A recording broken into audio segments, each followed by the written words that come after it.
Hello everybody. तो फिर एक टॉपिक लेकर के आया हूँ। टॉपिक नाम है electric field between parallel plate capacitor.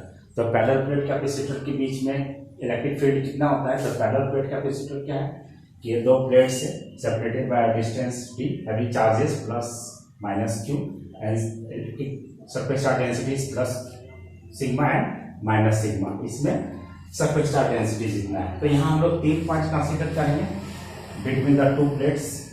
P point outside the plate that is 2 point and outside of the this is a plate 1 बोल सकते हैं, ये प्लेट 1 बोल सकते हैं, प्लेट 2 बोल सकते हैं। तो outside the region of the plate 1 the point is P and outside the region of plate 2 the point is R and at these points we have to calculate the electric field. So first of and this is the direction of positive direction है। इसमें से हम लोग consider करेंगे कि outside the region of plate 1 what is the electric field at this point. So at this point electric field due to this plate, this is the positive plate and due to this positive plate electric field direction is towards this direction, that is positive direction. But due to this plate the electric field direction is what? बोलो, ये positive charge के कारण electric field, ये positive charge के कारण electric field sorry ये plus Q के कारण यहाँ इलेक्ट्रिक फील्ड आ जाएगा और ये चार्ज के कारण इलेक्ट्रिक फील्ड क्या हो जाएगा? माइनस क्यू के कारण आएगा। दैट मीन्स ये जो प्लेट्स दोनों होता है, दोनों प्लेट्स क्या होता है? बहुत बहुत स्मॉल सेपरेशन में होता है। तो इसलिए ये इलेक्ट्रिक फील्ड क्या होता है? दोनों इक्वल मैग्नीट्यूड का होगा बट अपोजिटिव डायरेक्शन। जब अपोजिटिव डायरेक्शन होगा ये दोनों इलेक्ट्रिक फील्ड क्या होता है? कैंसिल आउट हो जाता है। लेट्स कंसीडर ये यहाँ पे इसे हम लोग निकाले थे एप्लीकेशन ऑफ गॉसेस लॉ में। Electric field due to infinite charge plane sheet के कारण निकाले थे, जिसमें से इलेक्ट्रिक फील्ड तो ये प्लस चार्ज के कारण इलेक्ट्रिक फील्ड आएगी कितना? ई प्लस क्यू के कारण आ जाएगा and electric field at this point due to this plus charge sigma, ये प्लस चार्ज के कारण सिग्मा बाय 2 एप्सिलॉन नॉट और ये प्लस चार्ज के कारण इलेक्ट्रिक फील्ड इधर है तो ये माइनस लगाएंगे। फिर यहाँ इस चार्ज के कारण इलेक्ट्रिक फील्ड इधर होगा तो वो डायरेक्शन पॉजिटिव होता है, सिग्मा बाय 2 एप्सिलॉन नॉट हो जाएगा। हालांकि ये पॉजिटिव नेगेटिव है जिसका आंसर क्या आ जा रहा है? कैंसिल हो जा रहा है। That is electric field at this point is 0। Similarly at this point electric field will be 0। That is electric field due to this plate is towards this direction and due to this plate due to along this direction because negative direction negative charge के कारण electric field इधर होगा तो electric field ये क्या आ जाएगा? 0 हो जाएगा। सिमिलरली एक पॉइंट एक प्लस होगा एक माइनस हो जाएगा। But at this point between the two plates electric field से यहाँ देखो इलेक्ट्रिक फील्ड प्लस चार्ज के कारण इस डायरेक्शन में और इस माइनस चार्ज के कारण भी उसी डायरेक्शन में। तो इलेक्ट्रिक फील्ड कितना होगा यहाँ पे? Equal to sigma by 2 epsilon naught plus sigma by 2 epsilon naught. That is ये क्या हो जाएगा? 2 sigma by 2 epsilon naught 2 cancel that is sigma by epsilon naught. तो इलेक्ट्रिक फील्ड ये दोनों बीच में कितना आ गया? Sigma by epsilon naught. This is the electric field. तो दोनों प्लेट के बीच में पोटेंशियल कितना होगा? तो पोटेंशियल हम निकाल सकते हैं। देखो potential V equal to what? V equal to electric field into distance between them. तो डिस्टेंस D है तो इलेक्ट्रिक फील्ड कितना होगा? सिग्मा बाय एप्सिलॉन नॉट और डिस्टेंस कितना होगा? D। और सिग्मा इधर क्या लिख सकते हैं? Sigma is what? Sigma is charge per unit area. अगर सरफेस एरिया कितना A है तो charge per unit area that is sigma surface charge density. तो कितना हो जाएगा? Q बाय A सिग्मा बदले Q बाय A हो गया into D bye epsilon naught. तो ये आ जाएगा that is Q into D bye epsilon naught into D। This is the potential between the two plates. So what is the capacitance of the two plate? तो capacitance C equal to क्या रहता है? Capacitance C अगर निकालना चाहें तो C capacitance जो होगा कैपेसिटेंस C जो होगा कैपेसिटेंस C क्या होता है? Q बाय V होता है। तो Q अपने जगह पे है और V की जगह पे कितना है? V की जगह पे है तो यहाँ पे उसका वैल्यू पुट करते हैं Q into D by A epsilon. यहाँ से Q and Q cancel out हो जाएगा तो ये क्या आ जाएगा? A एप्सिलॉन नॉट ऊपर चला जाएगा that is A epsilon naught by D। तो दिस इज द कैपेसिटेंस। और ये कैपेसिटेंस क्या बिटवीन द टू प्लेट्स क्या है? वैक्यूम है या एयर कह सकते हैं। क्या है? वैक्यूम। तो जब वैक्यूम है तो यहाँ C नॉट इसको लिख सकते हैं, यहाँ C लिख सकते हैं। That is this is the capacitance of parallel plate capacitor when charges is plus minus Q and surface charge density is plus Q and minus Q separated by distance 2 है। ये था। अब हम लोग यहाँ पढ़ेंगे एक डायलेक्ट्रिक स्ट्रेंथ क्या होता है? डायलेक्ट्रिक स्ट्रेंथ क्या होता है? एक्चुअली पहले यहाँ सबसे पहले पढ़ाएंगे कि सिंबल क्या होता है। कैपेसिटर का सिंबल ये कांस्टेंट कैपेसिटर होता है और ये हो गया वेरिएबल कैपेसिटर होता है जिसका वैल्यू चेंज होता है ना, वेरिएबल कैपेसिटर। एक टॉपिक है डायलेक्ट्रिक स्ट्रेंथ। तो डायलेक्ट्रिक स्ट्रेंथ क्या होता है कि डायलेक्ट्रिक स्ट्रेंथ होता है कि कोई भी इलेक्ट्रिक कैपेसिटर है, पैरेलल प्लेट कैपेसिटर है, तो पैरेलल प्लेट कैपेसिटर में अगर कोई डायलेक्ट्रिक को रख देते हैं तो ये डायलेक्ट्रिक के कारण जो कैपेसिटर होगा वो ब्रेक डाउन ना हो। यानी कोई भी डायलेक्ट्रिक मीडियम में अगर कोई कैपेसिटर है तो वो विदाउट ब्रेक डाउन वो कितना इलेक्ट्रिक फील्ड को होल्ड कर सकता है या विथस्टैंड कर सकता है। That is in an dielectric medium the capacitor withstand without breakdown, that is the dielectric strength. उसको डायलेक्ट्रिक स्ट्रेंथ बोलते हैं। दैट इज डायलेक्ट्रिक स्ट्रेंथ किसी भी मीडियम का कितना होना चाहिए विदाउट ब्रेकडाउन 3 × 10⁶ वोल्ट पर मीटर ये होना चाहिए। तो कोई भी डायलेक्ट्रिक का विदाउट ब्रेकडाउन जो विथस्टैंड कर सकता है, अगर आन को होल्ड कर सकता है किसी भी मैक्सिमम में इलेक्ट्रिक फील्ड को, तो मैक्सिमम इलेक्ट्रिक फील्ड को कितना होल्ड कर सकता है 3 × 10⁶। तो जितना मैक्सिमम इलेक्ट्रिक फील्ड को विथस्टैंड कर सकता है, होल्ड कर सकता है, उसी इलेक्ट्रिक फील्ड को, उसी लिमिट को हम लोग क्या बोलेंगे डायलेक्ट्रिक स्ट्रेंथ बोलते हैं। अब फिर हम लोग पढ़ेंगे effect of dielectrics on capacitor.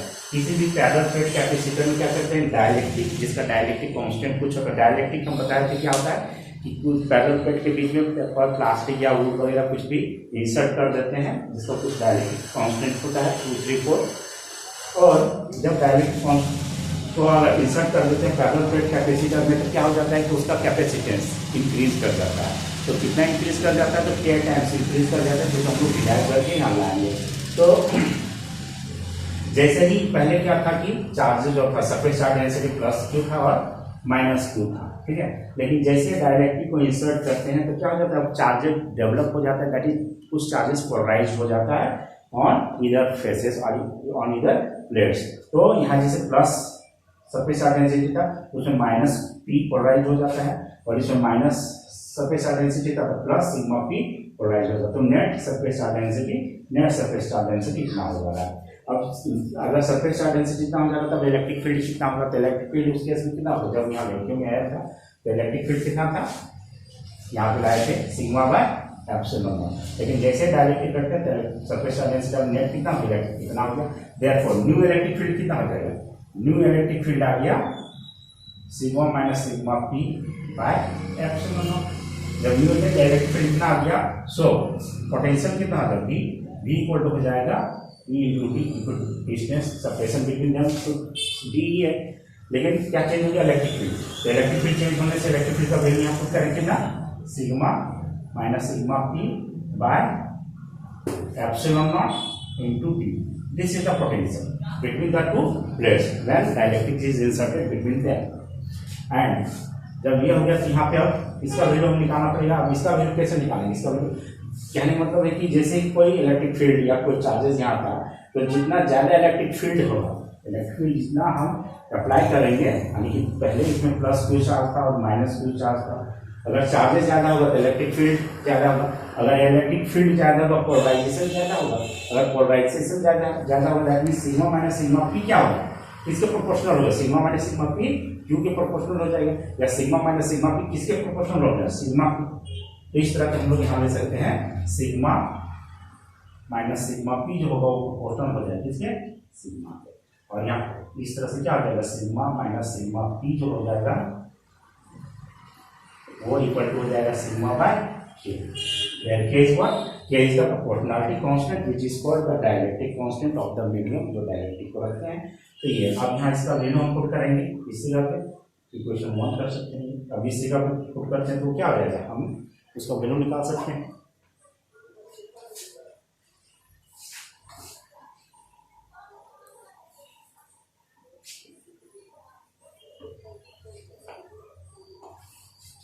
That is V equal to V becomes σ/k into ये था σ/k हो जाएगा ये, और d/ε0। This is sigma by के आ गए यहाँ पे, इसके बदले पे हम लोग सिग्मा माइनस सिग्मा टी के जगह पे सिग्मा बाय के यूज किया और टी बाय एप्सिलॉन नॉट अपने जगह पे, तो ये sigma by epsilon sigma by K use किया। अब this is new potential between the two plates, दोनों प्लेट के बीच में क्या था, न्यू पोटेंशियल था। So new capacitance is what, new capacitance is Q by we.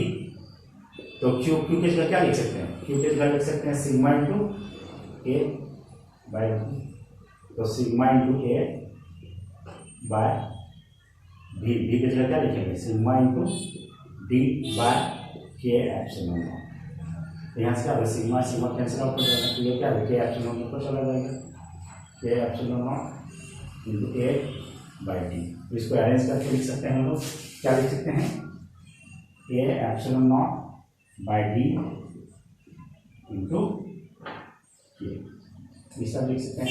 That is ये A epsilon naught by D क्या था, कैपेसिटेंस था कब, एयर वैक्यूम में, जब वैक्यूम था उसमें कैपेसिटेंस कितना आया था, उसमें कैपेसिटेंस आया था ये A epsilon naught by D, या सी नॉट जिसको बोलते हैं, तो ये था सी नॉट और ये क्या आ गया, that is K, that is new capacitance is what, new capacitance is K times the capacitance when there is vacuum between the two plates.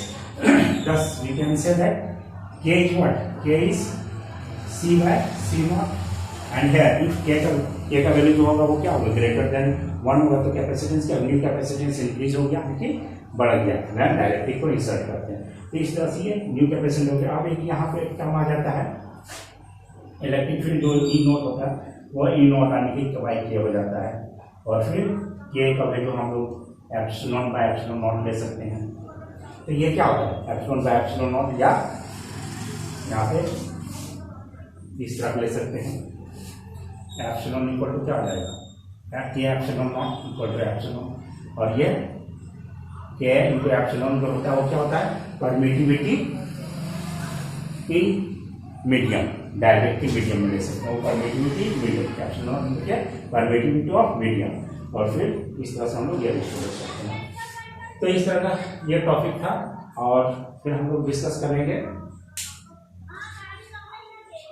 Potential energy due to parallel plate capacitor, इसके बाद से combination of capacitors, series capacitor and parallel plate capacitor हम लोग पढ़ेंगे combination में। इसके बाद से लास्ट टॉपिक है एनर्जी, तो एनर्जी हम लोग पढ़ेंगे। थैंक यू, मेरे वीडियो को लाइक एंड सब्सक्राइब करें और ज़्यादा से ज़्यादा शेयर करें। Thank you.